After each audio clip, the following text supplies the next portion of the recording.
प्रेमळ स्वर्गीय देवा, येशूच्या नावात पिता आम्ही तुझ्या चरणाशी येऊन प्रार्थना करतो. या समय अंतःकरणापासून तुला आम्ही हाक मारतो. स्वर्गीय देवा, तुझ समान कुणी देव नाही, तुझ वेगळा कुणी देव नाही. प्रभू, तुझ्या चरणाशी आम्ही लीन दिन अंतःकरणाने आलोय प्रभू, आणि एकच अपेक्षा घेऊन आलोय की आमच्या देवाने आमच्याशी बोलावं.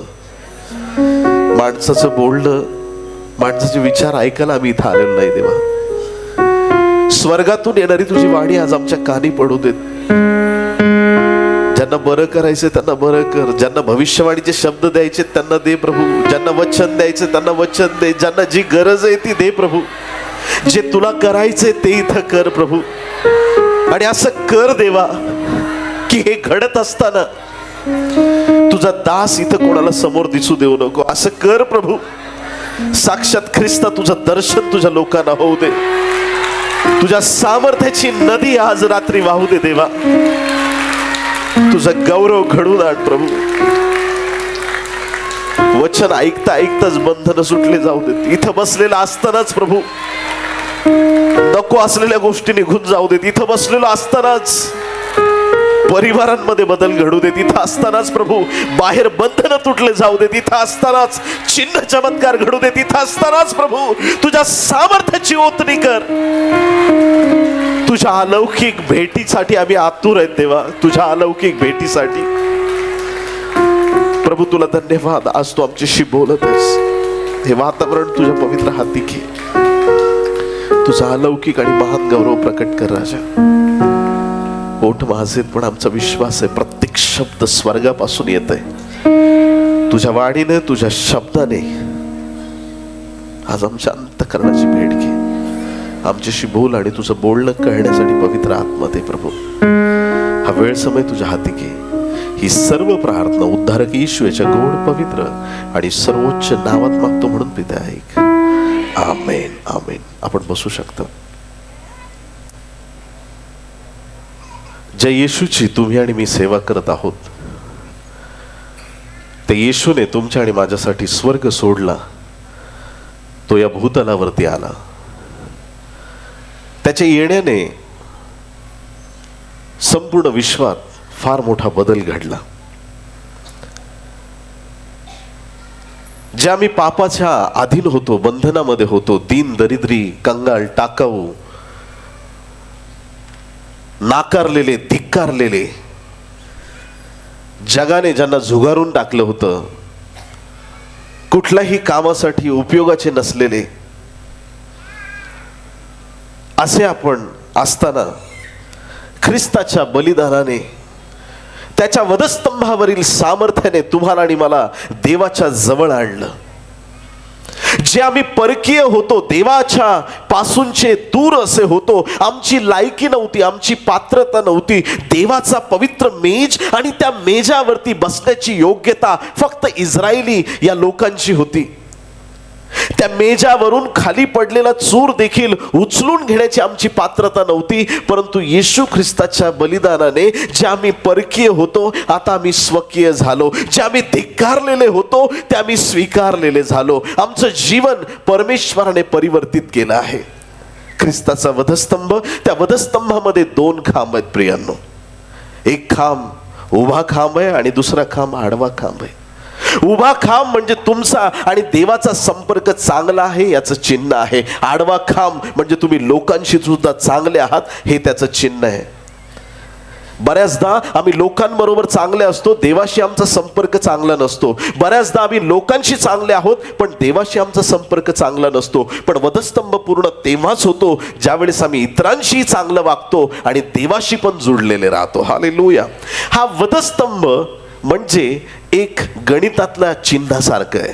कुठलं चिन्ह आहे? अधिकचं चिन्ह आहे. पूर्वी असं वाटतं की फक्त आडवा खांब होता. आडवा खांब म्हणजे वजाबाकीचं चिन्ह होतं. येशू आला, त्याने त्या वजाबाकीच्या चिन्हावरती काट मारली आणि त्याने त्याला अधिकचं चिन्ह केलं आणि आमच्या जीवनात सगळे आशीर्वाद चालून आले. आता आमच्याकडे तारण आहे, आमच्याकडे उद्धार आहे, आमच्याकडे आशीर्वाद आहे, स्वर्गात जाण्याचा अधिकार आहे. आमच्या जीवनामध्ये परमेश्वराने परिस्थिती बदललेली आहे. परमेश्वराने तुम्हाला आणि मला त्याच्या राज्याचे वाटेकरी केलेलं आहे. मग आता जुनं जीवन संपलं, नव्या जीवनाला सुरुवात झाली. किती लोक आमेन म्हणणार आहेत? हालेलुया. या नवीन जीवनामध्ये बऱ्याचदा देवाने दिलेल्या आशीर्वादांबद्दल आपल्याला जर माहीत नसेल तर बऱ्याच वेळा त्या आशीर्वादांचा लाभ आपल्याला घेता येत नाही. म्हणजे काय ते सांगतो. एकदा चेन्नईमध्ये एक देवाचे सेवक त्यांना कुठल्या गावामध्ये प्रार्थनेकरिता बोलवलं आणि सेवेसाठी बोलवल्यानंतर त्यांनी त्या दिवसाचं रिझर्वेशन केलं. तिकीट वगैरे काढून ते तयार होते आणि सकाळच्या वेळेस त्यांची ट्रेन होती त्या गावी जाण्याची सेवेसाठी. प्लॅटफॉर्मवरती आले, बॅग वगैरे भरून, त्यांचं बायबल, त्यांचे कपडे, त्यांची बॅग सगळे तयारीनिशी प्लॅटफॉर्मवर आले. वेळेवरती ट्रेन आली, ट्रेनमध्ये जाऊन बसले. आणि आता ट्रेनमध्ये बसल्याच्या नंतर काही वेळात आता ट्रेन निघणार आहे आणि ट्रेन निघालेली असतानाच एक TC त्या ठिकाणी आला आणि TCने प्रत्येकाला तिकीट विचारायला सुरुवात केली. आणि विचारता विचारता देवाच्या सेवकापुढे येऊन TC उभा राहिला. देवाचे लोक इमानदार असतात. किती लोक आमेन म्हणतील? तिकीट काढलेलं असताना सुद्धा देवाच्या सेवकाला तिकीट काही सापडेना. आहे ना तिकीट? नाहीये. बॅगेत नाहीये. तिकीट सापडत नाहीये. अरे बापरे, काय झालं? कुठे गेलं तिकीट? तिकीट सापडे ना. आणि मग काही वेळाच्या नंतर त्या TCने म्हटलं, तुमच्याकडे तिकीट नसावंच बहुतेक, बिना तिकिटाचा प्रवास करता येणार नाही, उतरा खाली. ट्रेन निघण्याची वेळ आलेली आहे आणि TC काय ऐकायला तयार नाही आणि जबरदस्तीनं त्या सेवकाला खाली उतरवलं. आता ज्यावेळेस तो सेवक खाली उतरला, आठवायचा प्रयत्न करतोय, परत बॅग उचकून बघतोय, कारण ट्रेन उभी आहे ना, तिकीट मिळालं तर पटकन जाता येईल. बॅगेत शोधतोय, खिशात शोधतोय, सगळीकडे शोधतोय, पण तिकीट काही सापडे ना. डोळ्यासमोर अशी ट्रेन निघून गेली. सगळ्यांनी म्हणा, ट्रेन निघून गेली. ट्रेन निघून गेल्याच्या नंतर सहज मागच्या खिशात हात घातला आणि मागच्या खिशात तिकीट होतं. हालेलुया. आता ते तिकीट सापडल्यावर त्यांना जसं वाटलं, वेळ निघून गेल्यावर मला कळालं की तिकीट माझ्याकडे होतं पण मला प्रवास करता आला नाही. असं कितीतरी ख्रिस्ती लोकांचं होत आहे. आशीर्वाद देवाने दिलेत पण आम्हाला माहीतच नाही देवाने आम्हाला काय आशीर्वाद दिलेत, तर त्या आशीर्वादाचा लाभ आपल्याला कसा घेता येईल. परमेश्वराने तुम्हाला आणि मला दारिद्र्याच्या स्थितीतून उचललेला आहे आणि त्याने आपल्याला अधिपतींच्या बरोबर आणून बसवलेला आहे. हालेलुया. परमेश्वराने आमची स्थिती बदललेली आहे. हालेलुया. परमेश्वराने आमचे दिवस बदललेले आहेत. 2 कोरिंथ 8 अध्याय आणि 9 वचन. आपल्या प्रभू येशू ख्रिस्ताची कृपा तुम्हाला माहीत आहे. तो धनवान असता तुमच्याकरिता दरिद्री झाला, अशा हेतूने की त्याच्या दारिद्र्याने तुम्ही धनवान व्हावे. आमेन. हालेलुया. किती पॉवरफुल वचन आहे. आपल्या प्रभू येशू ख्रिस्ताची कृपा तुम्हाला माहीत आहे, तो धनवान असता तुमच्याकरिता दरिद्री झाला, अशा हेतूने की त्याच्या दारिद्र्याने तुम्ही धनवान व्हावे. हालेलुया. येशू ख्रिस्त ज्या वेळेस तो जगामध्ये आला, तुमच्या आणि माझ्यासाठी त्याने प्रत्येक गोष्ट सहन केली. यशा 53 मध्ये त्याला बसलेल्या फटक्यांनी आम्हाला काय मिळालं? आरोग्य मिळालं. किती लोक आमेन म्हणतील? हालेलुया. किती लोकांना विश्वास आहे देव बरं करणारा देव आहे? हालेलुया. किती आजार बरे करतो तो? 50%? किती टक्के? बरं. हालेलुया. मोबाईल खराब झाला, कुठं घेऊन जाणार तुम्ही? मोबाईल खराब झाला, वॉशिंग मशीनच्या दुकानात जाणार, बरोबर? मोबाईलच्या दुकानात जाणार. आणि जर वॉरंटीत असलं तर काय करणार? त्याला ज्या कंपनीने बनवलंय त्या कंपनीकडे पाठवणार. हालेलुया. जर वॉशिंग मशीन बिघडली तर वॉशिंग मशीन बनवण्याकडे आपण पाठवणार. मोबाईल बिघडला तर मोबाईल कंपनीकडे पाठवून देणार. ज्या देवाने आम्हाला बनवलंय ह्याच्यात बिघाड झाला तर त्या देवाकडे आम्ही आलं पाहिजे. हालेलुया. तोच देव आम्हाला बरं करणारा परमेश्वर आहे. हालेलुया. त्याच्या फटक्यांच्या द्वारे, त्याला बसलेले 39 फटक्याने आम्हाला आरोग्य मिळालंय. त्याच्या दारिद्र्याने आम्ही धनवान झालोय. किती लोक आमेन म्हणतील? आज नंतर परमेश्वर तुमच्या जीवनावरचे गरिबीचे शाप तोडत आहे. कोणाला आमेन म्हणता येईल का? आज नंतर तुम्ही घेणारे नाही, तुम्ही देणारे बनणार आहात. आज नंतर माझा देव तुम्हाला आशीर्वादित करत आहे. आज नंतर आर्थिक रीतीचे आशीर्वाद तुमच्या जीवनाकडे येत आहेत. आज नंतर आध्यात्मिक रीतीने देव तुम्हाला संपन्न करत आहे. देवाने तुम्हाला गरिबी आणि लाचारीसाठी निवडलं नाही. माझ्या देवाने तुम्हाला या जगावरती राज्य करायला निवडलेलं आहे. कारण की तो देव राजांचा राजा आहे, तो प्रभूंचा प्रभू आहे. हालेलुया. मांजरीच्या पिल्लाने, ऐकताय तुम्ही, म्याव केलं तर तुम्ही ओळखता. बोला येशू मसीह की हालेलुया. मांजरीच्या पिल्लाने म्याव केलं, हळूच खालून तिथून आवाज आला, म्याव. तुम्ही म्हणणार का कुत्र्याचं पिल्लू आलंय हाकला? जैसा आवाज आहे वैसा जानवर आहे. हालेलुया. बरं, सिंहाचं पिल्लू आहे. कसलं? सिंहाचं पिल्लू आलं आणि सिंहाचं पिल्लू म्हणते म्याव. तुम्ही त्याला सिंहाचं पिल्लू म्हणाल का? त्या सिंहाच्या पिल्लाने भॉ भॉ केलं तर तुम्ही त्याला म्हणाल का कुत्र्याचं पिल्लू आहे?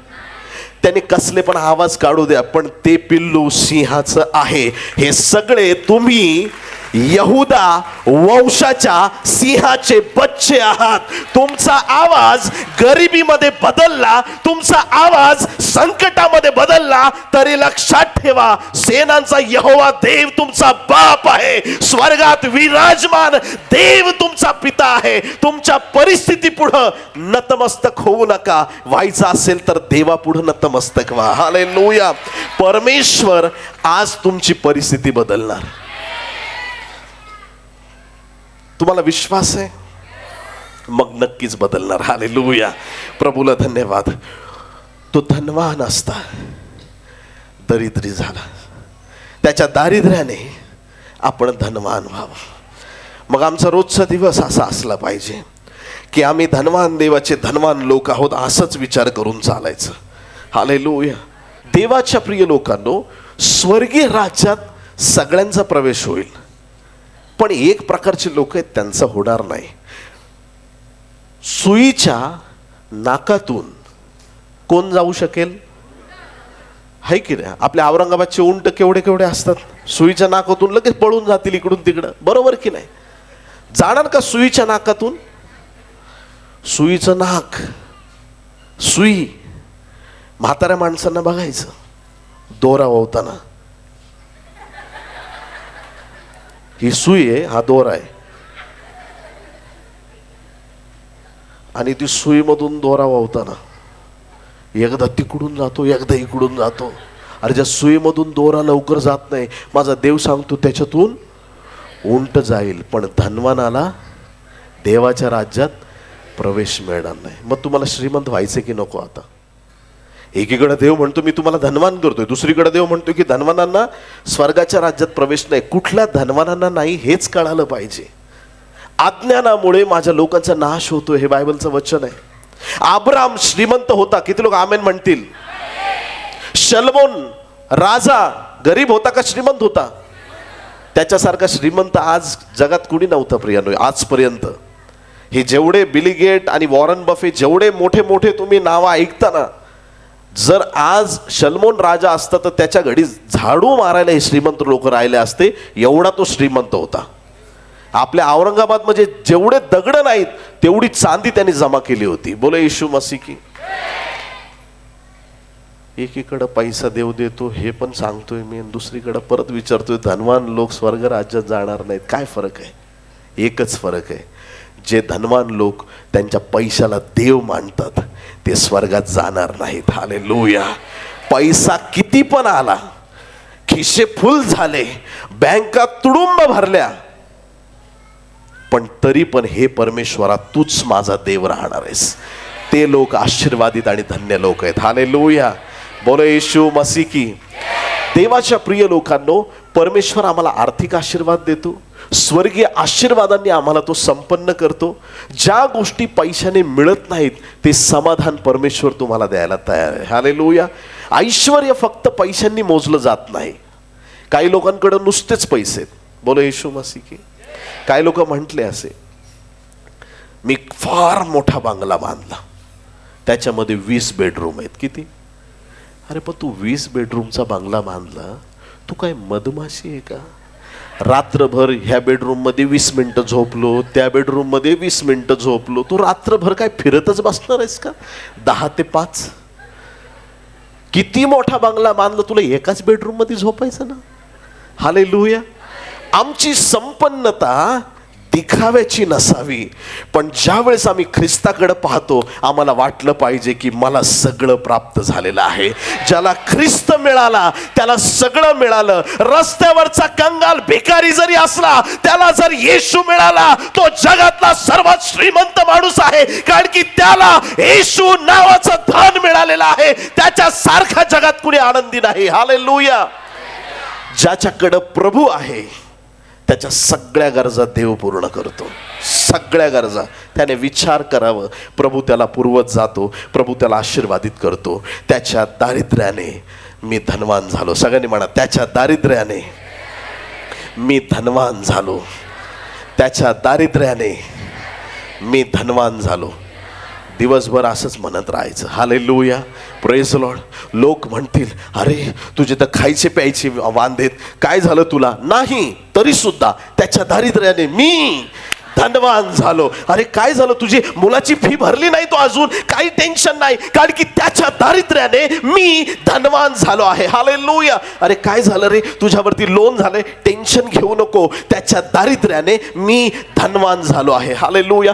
ज्यावेळेस तुम्ही प्रत्येक गोष्ट देवाच्या आशीर्वादाची क्लेम करता, देवाच्या प्रिय लोकांनो, तुमच्या जीवनात त्या आशीर्वाद दिसायला सुरुवात होते. हालेलुया.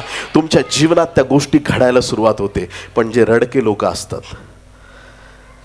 नेहमी रडके गाणे गाणारे काही लोक असतात, पतवर टूट चुकी है, असं वाटतं त्याचं काय काय तुटलंय जीवनामध्ये, काय नीट आहे का नाही, नुसतं रडत राहतात. हे प्रभू, मी पापी, मी कंगाल, भिकारी. देव म्हणतो, तू भिकारी नाही रे, वचन वाच वाच. मी कीटक आहे प्रभू, मी कीटक आहे. अरे तुला काही वाटतं की नाही, जुना करार संपला रे बाबा, तू कीटक नाही, तू देवाच्या प्रतिरूपाचं आहे. माझ्या येशूने तुला धुवून शुद्ध केलंय, तू कीटक नाही. देवा, मी धूळ आहे, मी माती आहे, मी कचरा आहे. अरे तुम्ही कशाला? हालेलुया. बोलो येशू मसीह की. आज नंतर प्रार्थना करताना म्हणायचं, मी माझ्या देवाच्या प्रतिरूपाचा आहे, मी आशीर्वादित आहे, मी देवाच्या आत्म्याने भरलो आहे, माझं जीवन आशीर्वादित आहे. बोलो येशू मसीह की. प्रभूकडं आल्यानंतर परमेश्वर आमचे दिवस बदलतो. आम्हाला तो चांगले दिवस दाखवणारा देव आहे. देवाच्या प्रिय लोकांना, फिलिप्पीकरास पत्र 2 अध्याय 5 ते 11 वचनामध्ये बायबल सांगतं, फिलिप्पी 2 अध्याय 5 ते 11 वचनामध्ये बायबल सांगतं, येशूने स्वतःला रिक्त केलेला आहे. काही वचन आपण सुरुवातीला वाचूया. अशी जी चित्तवृत्ती ख्रिस्त येशूच्या ठायी होती ती तुमच्या ठायी असो. तो देवाच्या स्वरूपाचा असूनही देवाच्या बरोबरीचे असणे हा लाभ आहे असे त्याने मानले नाही, तर त्याने स्वतःला रिक्त केले, म्हणजे मनुष्याच्या प्रतिरूपाचे होऊन दासाचे स्वरूप धारण केले. आणि मनुष्य प्रकृतीचे असे प्रकट होऊन त्याने मरण, आणि तेही वधस्तंभाचे मरण सोसले. येथपर्यंत आज्ञापालन करून त्याने स्वतःला लीन केले. ह्यामुळे देवाने त्याला अत्युच्च केले आणि सर्व नावांपेक्षा जे श्रेष्ठ नाव ते त्याला दिले. यात हेतू हा की स्वर्गात, पृथ्वीवर व पृथ्वीखाली प्रत्येक गुडघा येशूच्या नावाने टेकला जावा, आणि देवपित्याच्या गौरवासाठी प्रत्येक जिभेने येशू ख्रिस्त हा प्रभू आहे असे कबूल करावे. आमेन. देवाच्या प्रिय लोकांनो, येशूने स्वतःला रिक्त केलं. येशूने स्वतःला रिक्त केलं. आज कोणाला जर खुर्ची सोडायला सांगितली, फार कठीण काम आहे. खुर्ची, जे काही जगात चाललंय ते फक्त खुर्चीसाठी चाललेलं आहे. हालेलुया. आपलं स्थान प्रत्येकाला प्रिय असतं. औरंगाबादचे लोक चांगले, पण काही ठिकाणी मी पाहिलंय, चर्चमध्ये काही लोकांची वर्षानुवर्ष जागा फिक्स आहे. जर का कोणी तिथं बसलं, 3rd वर्ल्ड वॉर झालाच समजा, विषय मिटला तुमचा. हालेलुया. पण औरंगाबादचे लोक चांगले आहेत. Praise the Lord. हालेलुया. काही लोकांना आपलं स्थान एवढं प्रिय आहे येशूने त्याचं स्थान सोडून दिलं प्रियांनो. हालेलुया. स्वर्ग सोडला आणि तो भूमीवरती आला, रिक्त झाला. त्याचं जे स्वर्गीय गौरव जर घेऊन तो इथं आला असता, त्या पवित्रतेत मानवजात जगूच शकत नाही देवाला पाहून. किती लोक आमीन म्हणतील? पापात राहून आम्ही देवाला जर पाहिलं तर जगू शकत नाही प्रियांनो. प्रभू त्याचं गौरव एक बाजूला सारून मनुष्य रूपाचा होऊन तुमच्या आणि माझ्यामध्ये तो या भूमीवरती येऊन त्याने वस्ती केली. 33.5 वर्ष तो आमच्यामध्ये राहिला. लीनता काय, नम्रता काय, त्याने ते प्रेम तुम्हाला आणि मला शिकवलं. तो रिक्त झाला. रिक्त म्हणजे रिकामा, शून्य स्वतःला गणलं त्याने, शून्य झाला. देवाच्या प्रिय लोकांनो, या गोष्टींचा आपण आपल्या आध्यात्मिक जीवनात, वैयक्तिक जीवनात लाभ घेतला पाहिजे. हालेलुया. त्याचे आशीर्वाद आमच्या जीवनात प्राप्त झाले पाहिजे. बायबल सांगतं की नीतिमान कधी कंगाल होऊ शकत नाही. किती लोक आमेन म्हणतील? ऐका, स्तोत्रसंहिता 37 आणि 25. स्तोत्र 37 आणि 25. मी तरुण होतो आणि आता म्हातारा झालो, तरी नीतिमान निराश्रित झालेला किंवा त्याची संतती भिकेस लागलेली मी पाहिली नाही. हालेलुया. देवाचा दास सांगत आहे, मी तरुण होतो आता म्हातारा. म्हणजे माझा एक्सपिरियन्सचे शब्द मी बोलतोय. आणि ते एक्सपिरियन्स किंवा माझा अनुभव काय आहे, तर तो सांगत आहे की माझा अनुभव हा आहे, नीतिमान निराश्रित झालेला मी पाहिला नाही आणि त्याची संतती भिकेस लागलेली मी पाहिली नाही. हालेलुया. याचा अर्थ आहे की धार्मिक लोक संपन्न होतात. तुम्ही ऐकलं मी काय म्हटलं? ओबेद अदोम गित्ती नावाचा एक व्यक्ती होता. त्याच्या घरी कराराचा कोश आणला. आता का आणला ती फार मोठी स्टोरी आहे. गेला होता दावीद. कोण गेला होता कोश आणायला? किती लोक बरोबर घेतले माहिती आहे?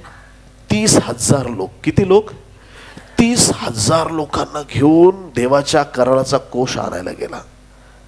आणि त्या ठिकाणी नवीन बैलगाडी तयार केली. कराराचा कोश बैलगाडीत ठेवला आणि तो कोश घेऊन जाता जाता बैलाला अशी ठोकर लागली का तो जो कराराचा कोश तिथं आहे तो त्या बैलगाडीतून खाली पडणार होता. हालेलुया. आता उज्जा नावाच्या माणसाने काय केलं? कोश पडणार आहे, तो पडू द्यायचा का? पडू द्यायचा? आता जे लोक बायबल वाचतात ते शांत बसले. तो कराराचा कोश पडू नये, चांगलंच इंटेन्शन आहे, मन साफ आहे, त्याचं चांगलं इंटेन्शन आहे. कराराचा कोश पडू नये म्हणून त्याने कोशाला हात लावला, पडू दिला नाही. हात लावताच हा माणूस मरण पावला. हालेलुया. एवढा तो कोश पवित्र आणि देवाच्या सामर्थ्याचा. देवाला क्रोध आला त्या दिवशी. का? देव म्हणतो की मी लेवीच्या पुस्तकात तुम्हाला सांगितलंय, कराराचा कोश नेताना बैलगाडीत नाही ठेवायचा, तुमच्या खांद्यावर तो घेऊन जायचा. हालेलुया. देवाला तुमची बैलगाडी नको, देवाला तुम्ही पाहिजे. हालेलुया. Praise the Lord. तुम्हाला कळतंय? हालेलुया. तुमच्या गाड्या, घोडे, बंगले ते तुम्हाला राहू दे, तुम्ही एन्जॉय करा, पण देवाला डायरेक्ट तुम्ही पाहिजे. तुम्ही देवाचे मंदिर आहात. देव तुमच्यात इंटरेस्टेड आहे. देवाचं प्रेम तुमच्यावरती आहे. परमेश्वराची नजर तुमच्यावरती आहे. देवाची नजर तुमच्यावर आहे. उज्जाविषयी राग आला, उज्जा मरण पावला. दाविदाने बघितलं, हात लावला तरी माणूस मरतोय. उद्या घरी घेऊन गेलो, ब्रश करता करता आलो, सकाळी हात ठेवला, खलास. लहान लेकरं चेंडू खेळतात, काहीतरी वस्तू गेली खाली, हात लावला, खलास. कसं न्यायचं? मला नको, मला कोश नको. ओबेद अदोम गित्ती नावाच्या व्यक्तीच्या घरात एका कोपऱ्यात तो कोश दिला. वॉर्निंग दिली असेल, बाबा रे, हात लावलं की मरतंय. हालेलुया. हात लावायचा, सुरक्षित अंतर ठेवा. हालेलुया. लांबच राहा, हात लावायचं नाही. ठेवून दिला. दावीद निघून गेला आणि काही 3 महिन्यांच्या कालावधीत परमेश्वराने ओबेद अदोम गित्तीला बरकत दिली. हालेलुया. अशी बरकत दिली की ती बातमी दावीद राजाच्या कानी जाऊन पोहोचली. हालेलुया. म्हणजे ती साधी बरकत नव्हती. राजा पुढं साधारण गोष्टी जातात का? राजा पुढे साधारण गोष्टीला जातात. एखाद्याला 200 रुपये सापडले, मिळाले, मोदी साहेबांपर्यंत न्यूज जाईल का? औरंगाबादच्या एका महिलेला 200 रुपये सापडले, तो म्हणून अरे बापरे 200. लहान गोष्टी मोठ्या लेवलला जात नाहीत. जी बातमी राजापर्यंत जाऊ शकते, म्हणजे अशी काही बरकत त्याला मिळाली का त्याचं कल्याण झालं. हालेलुया. कराराचा कोश ज्यांच्या घरात होता त्यांना जर बरकत मिळते, आता तर कराराच्या कोशाचा देव तुमच्याकडे आलेला आहे. तुम्हाला किती बरकत मिळणार आहे, तुम्हाला किती आशीर्वाद मिळणार आहेत, तुम्ही किती संपन्न, प्रत्येक बाजूंनी शारीरिक तुमच्या यातनेतून तुम्ही मुक्त होणार आणि तुम्हाला आणि मला सार्वकालिक देवाचा आशीर्वाद मिळणार. किती लोक आमेन म्हणणार त्या गोष्टीला? हालेलुया. संपन्नता, प्रत्येक बाबतीत संपन्नता पाहिजे. हालेलुया. काही लोक बऱ्याच गोष्टी लपवत राहतात. कसं काय चाललंय? एकदम छान, एकदम छान. वडील कसे आहेत? हा सिरियस आहेत. अरे कसं काय चाललंय? काय झालं? तुझं कसं चाललंय? जॉब वगैरे कसं? काय नाही, गेल्या महिन्यात जॉब सुटलाय, बाकी सगळं चांगलं आहे. राहिलं काय? प्रत्येक गोष्ट विचारली का नेगेटिव्ह उत्तर देतो. त्याचं काय झालं? हा तो मरणार आहे. त्याचं काय झालं? हा ते गेलं, ते घर नवीन घेतलेलं, हा विकलं, हे काय ते काय, आणि बाकी सगळं चांगलंय, बाकी सगळं. अरे बाकी राहिलं काय?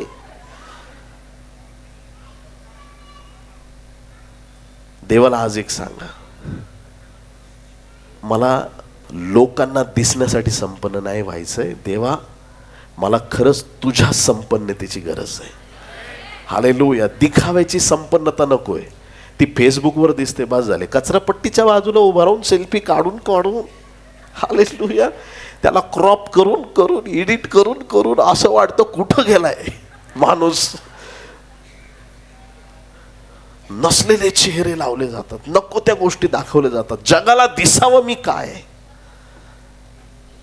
काही लोक लग्नात जाताना अख्खं सोन्याचं दुकान घालून जातात. काय गरज आहे? आणि त्या बेंटेक्सच्या खोट्या सगळ्या दागिन्यांसाठी मरावं लागते काही लोकांना. ऐकते तुम्ही चर्च? आज हे देवाला सांगायचंय, जगाचं नाही मला घेणं, मला तुझ्या नजरेत श्रेष्ठ व्हायचंय. हालेलुया. तुझ्या दृष्टीने मला योग्यतेचं व्हायचंय.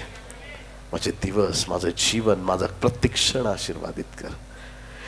त्याच्या सामर्थ्यामध्ये, त्याच्या कृपेमध्ये देवाच्या प्रिय लोकांनो संपन्नता आहे. धार्मिक कधीच निराश्रित होऊ शकत नाही, त्याची संतती कधी बेकेस लागू शकत नाही.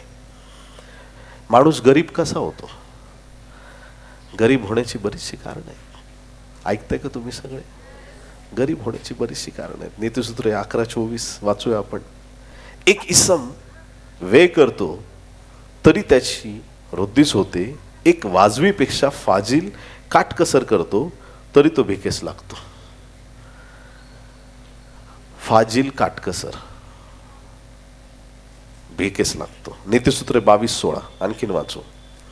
आपले धन वाढवण्यासाठी जो गरीबाला नाडतो व धनिकाला भेटी देतो तो भिकेस लागतो. बायबलमध्ये अनेक उदाहरण आहेत, अनेक गोष्टी लिहिलेल्या आहेत.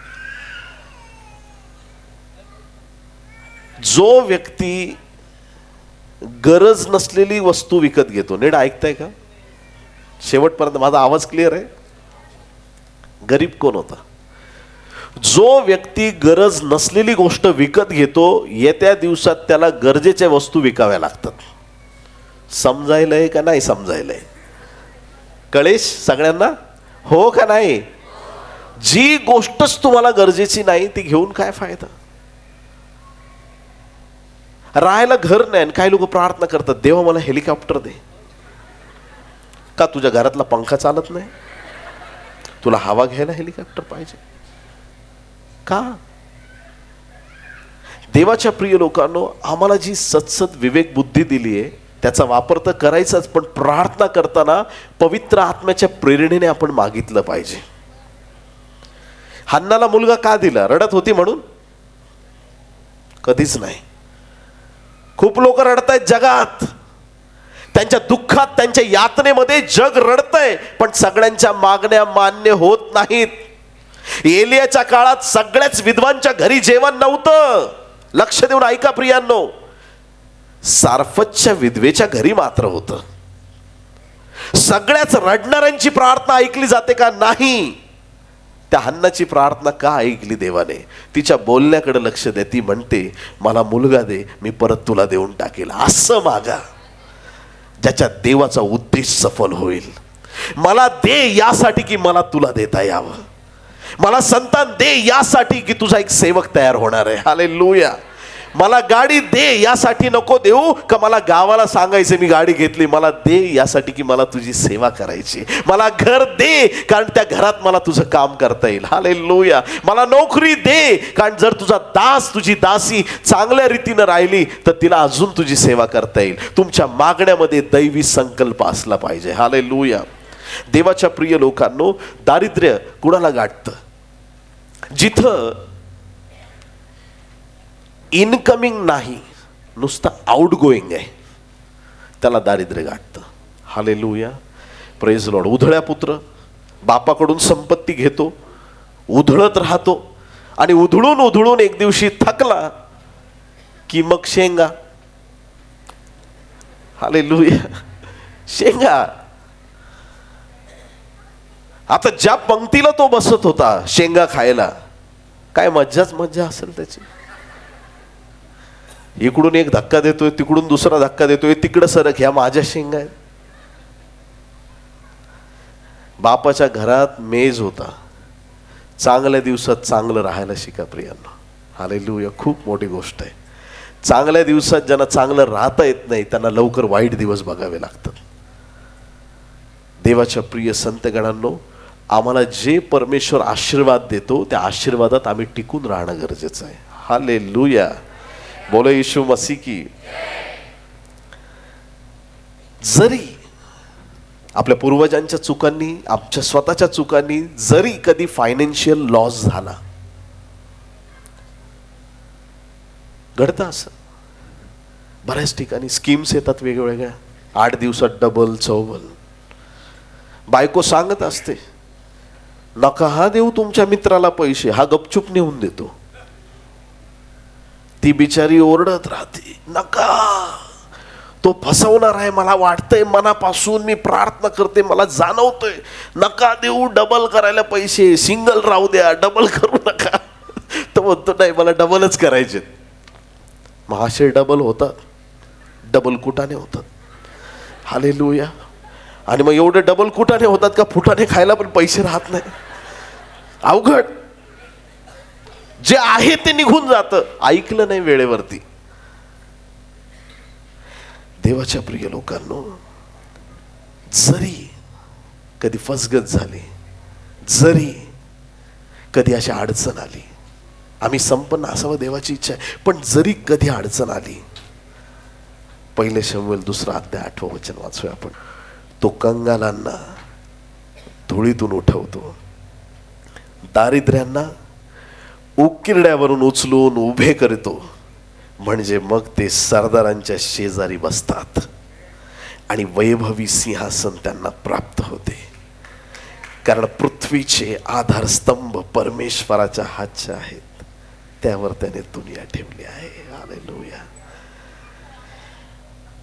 तो कंगालांना धुळीतून उठवणारा देव आहे, दारिद्र्यांना उकिरड्यावरून उचलणारा परमेश्वर आहे.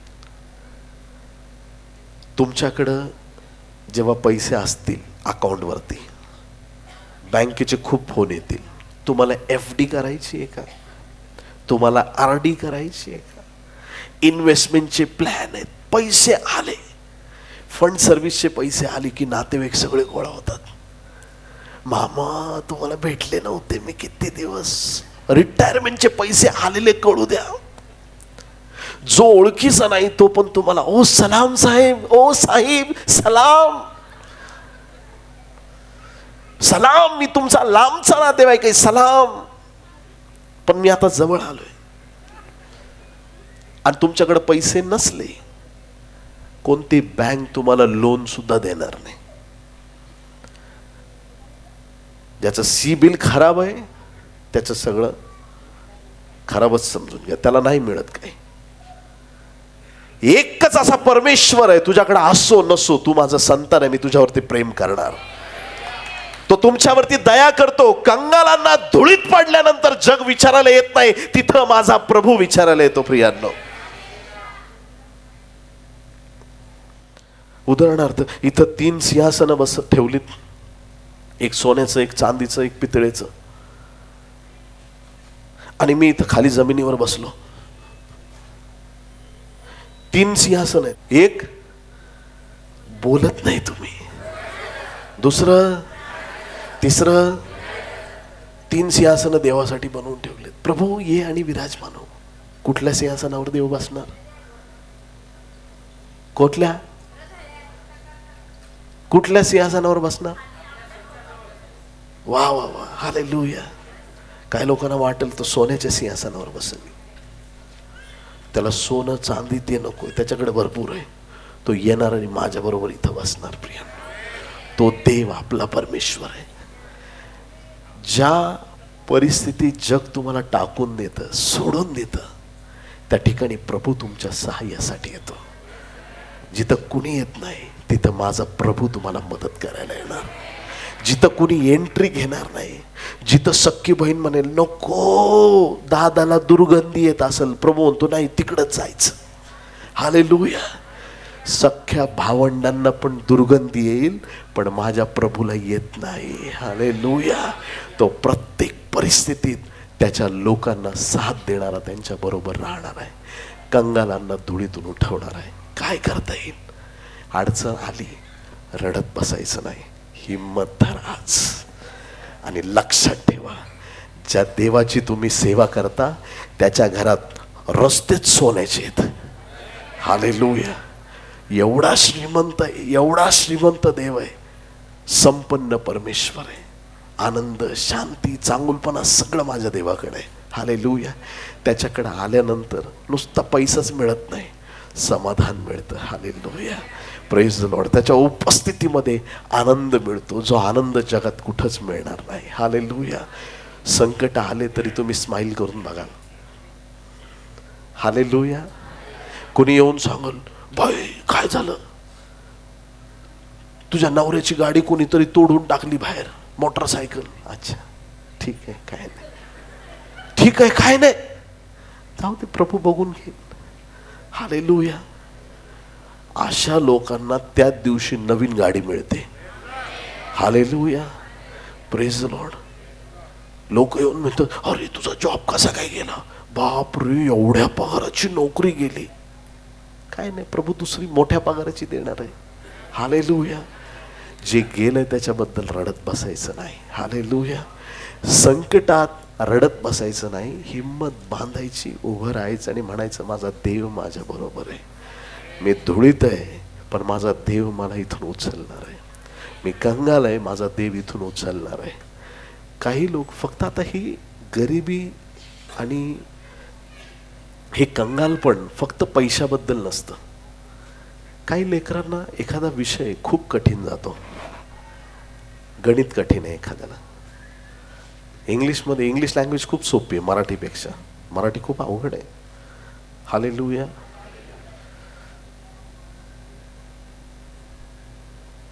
पॅरेंटला बोलून घेतात शिक्षक आणि सांगतात your son is very poor in maths, he is very poor in English. म्हणजे पुअर म्हणजे काय? गरीब, त्याला ते येत नाही. मग ज्या लेकरांना जो विषय येत नाही ना, देवाकडे ज्ञान मागायचं, देव त्याला त्याच विषयात टॉपवर आणणार, हुशार करणार, तल्लक करणार. जी गोष्ट तुम्हाला जमत नाही ती आज नंतर जमणार, कारण त्याच्या दारिद्र्याने आम्ही धनवान झालो आहोत. हालेलुया. त्याच्या दारिद्र्याने, त्याच्या गरिबीने आमच्यावर आशीर्वाद आलेले आहेत. आमेन. 3 पटकन उदाहरणं मी सांगणार आहे तुम्हाला, 3 गरीब लोकांची, पटकन, एकदम क्विक. मार्क 10:46. नंतर ते यरिहोस आले. मग तो, त्याचे शिष्य व मोठा लोक समुदाय यरिहो सोडून जात असता तिमयाचा मुलगा बर्तिमय, हा आंधळा भिकारी, वाटेवर बसला होता. तिमयाचा मुलगा भरतीमय आंधळा भिकारी वाटेवर बसला होता.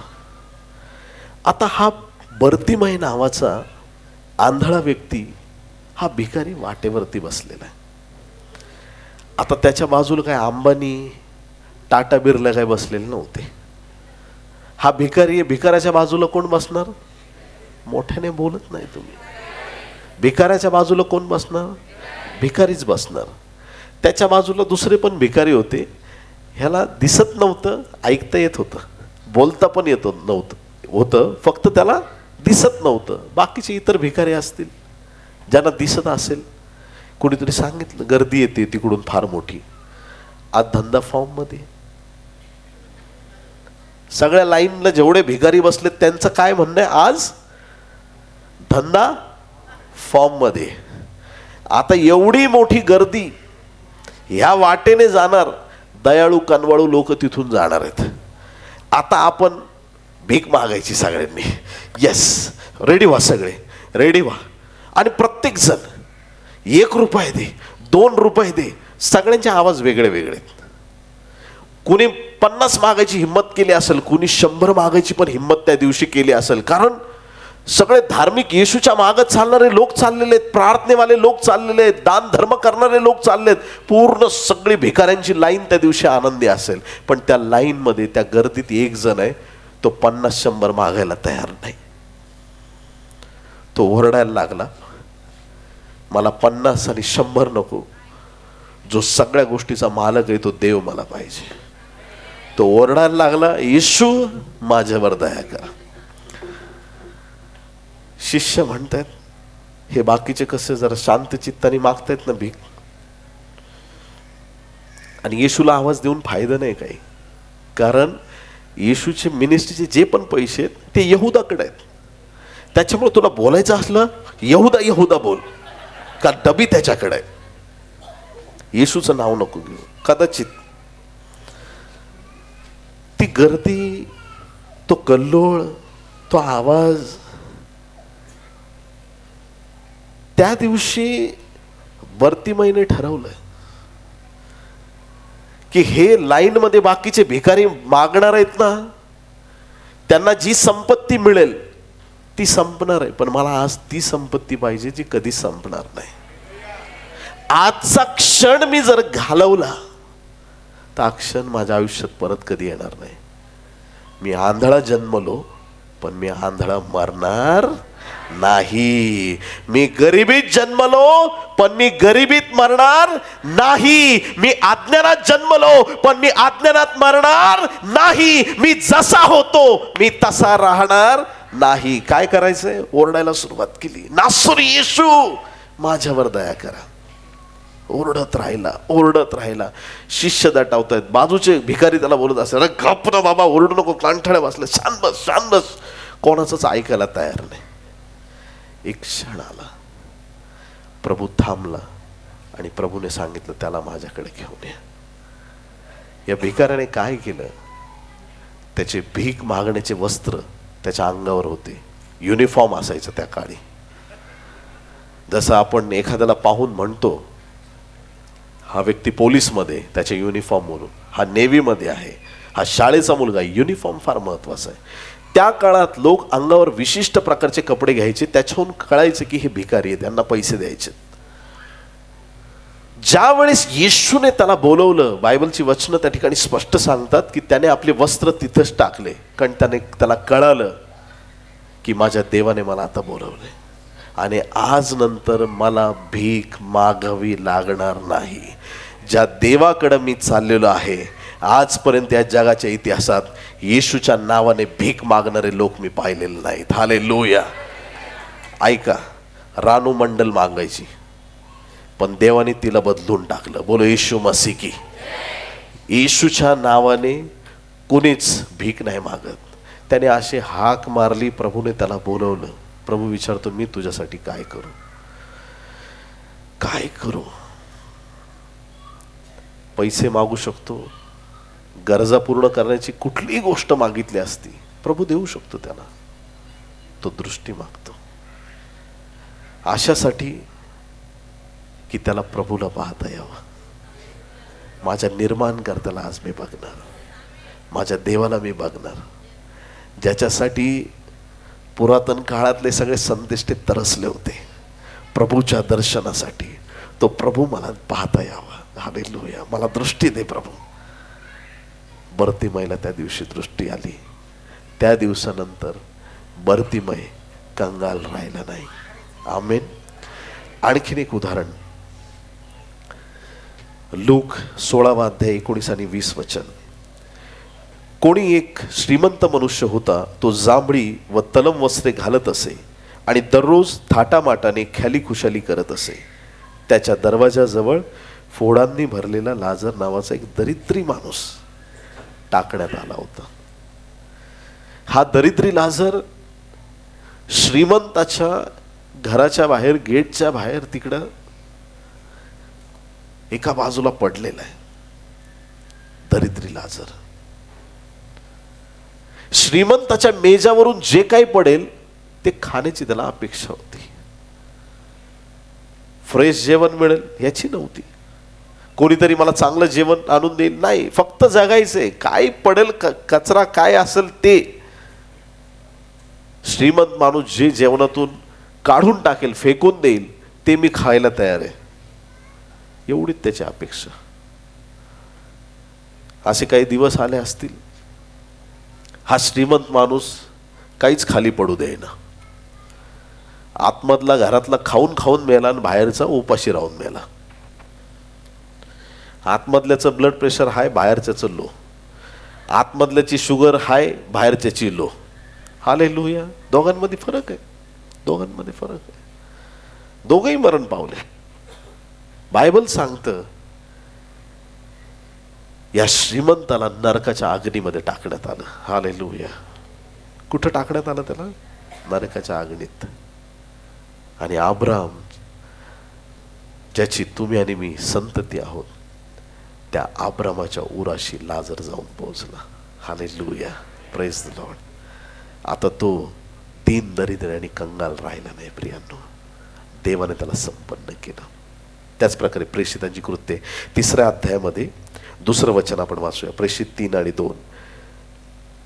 3 उदाहरण. पहिलं आपण बर्तिमय बद्दल बघितलं, दुसरं दरिद्री लाजर, आणि 3 आणि शेवटचं उदाहरण प्रेषित 3 अध्याय 2 वचन. तेव्हा जन्मापासून पांगळा असलेला कोणी एक माणूस होता. त्याला मंदिरात जाणाऱ्यांजवळ भीक मागण्यासाठी म्हणून दररोज उचलून मंदिराच्या सुंदर नावाच्या दरवाजाजवळ ठेवत असत. जन्मापासून पांगळा आहे. ज्या दरवाजाजवळ बसतो त्या दरवाजाचं नाव आहे सुंदर. पण या व्यक्तीच्या जीवनात काही सुंदरता नाही. रोज तिथे येतो आणि रोज तिथं भीक मागतो. सगळे येतात, त्याला भीक देऊन जातात मंदिरामध्ये प्रार्थनेसाठी. हा मात्र तिथंच बसलेला. आता एक दिवशी तो भीक मागत बसलेला आहे. पेत्र आणि योहान मंदिरामध्ये आले. उजवा हात पुढं केला त्याने. पेत्र आणि योहानाकडं काहीतरी द्या, अपेक्षेने पाहिलं. पेत्र आणि योहान म्हणतात, तुला देण्यासाठी सोने रुपये आमच्याकडे काही नाही. आता त्याच्या मनात विचार आला असेल, आमच्याकडे पण काही नाही, तुझ्याकडे पण काही नाही, सोने रुपये आमच्याकडे बस. हालेलुया. पण पेत्राने उत्तर दिलं. सगळ्यांनी म्हणा पण. सोने रुपये काही नाही, पण जे माझ्याकडे आहे ते मी तुला देतो. आणि त्याला हात धरून त्याने म्हटलं, नासुरी येशूच्या नावाने चालू लाग. हालेलुया. लंगडा भिकारी जागेवर उडी मारून उभे राहिला. त्याचे घोटे पावलं याच्यात बळ आले. नाचायला लागला, उड्या मारायला लागला, देवाचं गौरव करायला लागला. आणि त्या दिवशी तो मंदिरामध्ये गेला. हालेलुया. बघणारे लोक म्हणायला लागले, मंदिराच्या बाहेर तूच होता, मीच होतो. भीक नाही, बरं झालं, बरा झालो. हालेलुया. ज्या दशेत लोकांनी तुम्हाला इथून मागे पाहिलं होतं, त्या दशेत लोक तुम्हाला तिथं पाहणार नाहीत. तुमची परिस्थिती बदललेली जगाला दिसणार आहे. तुमची गरिबी जगाने बघितली, तुमचं ऐश्वर्य जग बघणार आहे प्रियांनो. तुमचे वाईट दिवस जगाने पाहिले, तुमचे आनंदाचे दिवस पण जग पाहणार आहे. या जगामध्ये असताना देवाची संपन्नता, देवाचं सामर्थ्य विदित करताना लोक तुम्हाला पाहणार आहेत. हालेलुया. देवाच्या प्रिय लोकांनो, या तीनही उदाहरणात बर्तिमाईला परमेश्वर भेटल्यानंतर त्याचं दारिद्र्य निघून गेलं. किती लोक आमेन म्हणणार आहेत? बोला येशू मसीह की. दरिद्री लाजार जीवनात दरिद्री राहिला, पण त्याला सार्वकालिक जीवन प्राप्त झालं आणि तो दरिद्री राहिला नाही. आणि हा सुंदर नावाच्या दरवाजा जवळचा हा गरीब भिकारी, ज्या वेळेस प्रभूचं नाव त्याला मिळालं, त्याच्या जीवनातून दारिद्र्य निघून गेलं. आज नंतर ज्याच्याकडे येशू आहे तो संपन्न आहे, एवढं लक्षात ठेवायचं. हालेलुया. कारण त्याच्या दारिद्र्याने आम्ही धनवान झालो आहोत. हालेलुया. त्याच्या दारिद्र्याने आम्ही धनवान झालो आहोत. म्हणा, त्याच्या दारिद्र्याने मी धनवान झालो आहे.